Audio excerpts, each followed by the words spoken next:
All right, well, the Solidarity Research Institute has submitted a petition to Parliament on the power generation crisis that is currently prevailing in South Africa. This comes after Solidarity recently published a report proposing large-scale private power generation as a solution to load shedding. In its petition, Solidarity demands, among other things, that all regulatory or legislative obstacles to unlimited private power generation be removed as a matter of urgency. Solidarity's petition demands that the government urgently take steps to decentralise generation as soon as possible and implement a generous feed-in tariff scheme to address immediate supply issues. To take this further, we are now joined via Zoom by Connie Mulder, representing Solidarity. All right, a very good afternoon to you, Connie. Thanks very much for joining us.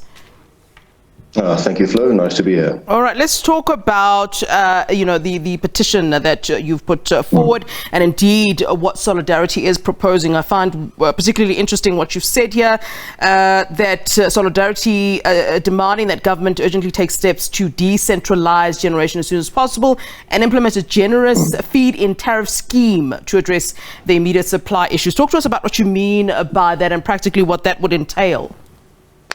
All right, so this flows out of a report by the Research Institute where we looked at the current crisis regarding electricity and at possible solutions, specifically how do we get out of this as fast as possible. There are unfortunately no cheap options left out of load shedding, but every single option that we take is cheaper than continuing with load shedding.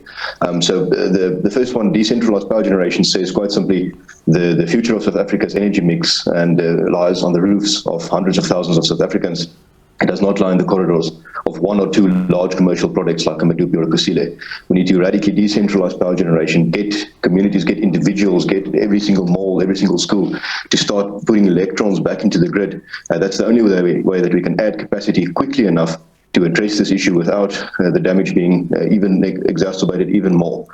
Secondly, the feed-in tariff part is we looked at international examples of countries that also experienced severe power shortages, and the one that we found that most closely mirrors South Africa's is Vietnam.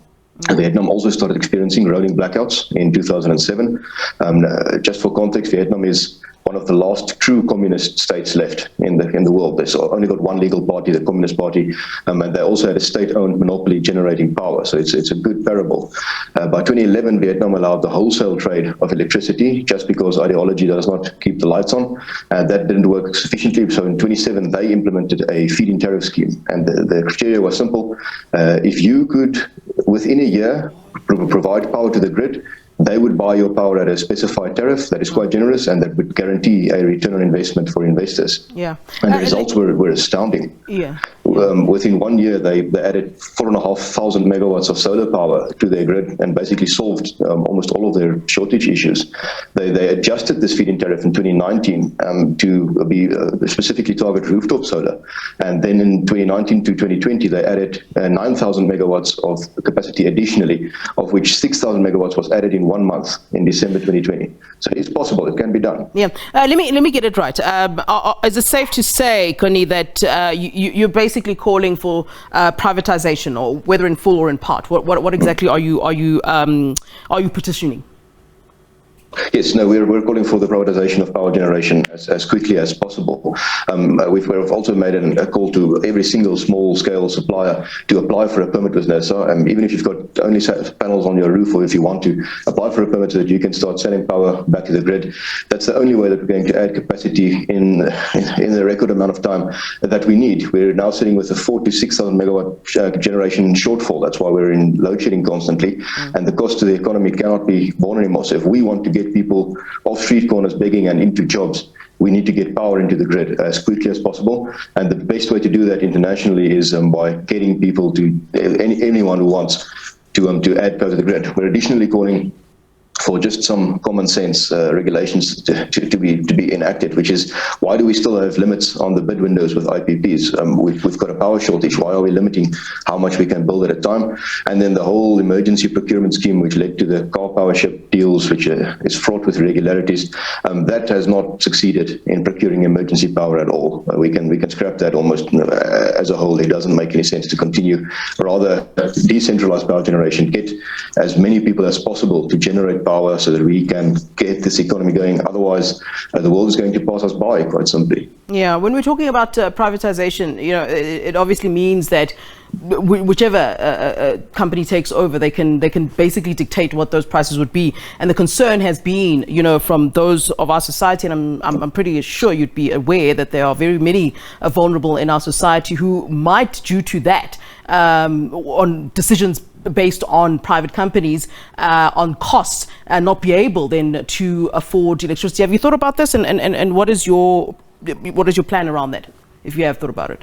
So privatization does not, wherever in the world competition has been enacted, it usually leads to lower prices, not higher prices. Now, we might see severe fluctuations for the simple reason we've got a massive supply and demand discrepancy in South Africa. At the moment, we've got cheap or relatively cheap electricity, but it's not on. And that might be okay for a residential customer. But if you're a newly started bakery and you can't fire your ovens, then what can you do? You're going to close your business. So we're of the opinion, we're not saying have one company take over the generation. If we decentralize this and have several companies, then you as the consumer would be able to choose from who do you buy your power. And in that case, this would be like companies in any other area, Spar and Checkers, competing for your money and driving prices down whilst delivering a better service. We've seen this happen with banking. We've seen this happen everywhere in the world where competition is introduced. It usually leads to lower prices for better service. Regarding, is there a cheap way out of load shedding? Well, no, there are no cheap ways out. This might increase the cost of power to some extent, but I think the only thing more expensive than having power, ending load shedding is not ending it. The costs are estimated between 500 to 700 million rand per stage of load shedding per day to the economy. The CSIR estimated the amount of hours, and like Mark Schuessler said, we've lost 1 million jobs directly. But that means every hour of load shedding is 125 people losing their jobs. I don't think we're in a situation where we should be that cost sensitive anymore. We've got a massive problem coming up. Eskom is going to decommission an additional 10,500 megawatts of coal-fired plants in the next 8 years. So we need to solve this problem, and we need to solve it now. Otherwise, we're going to move to stage 6 being the normal, then stage 8 being the normal, and then sometimes we'll have power.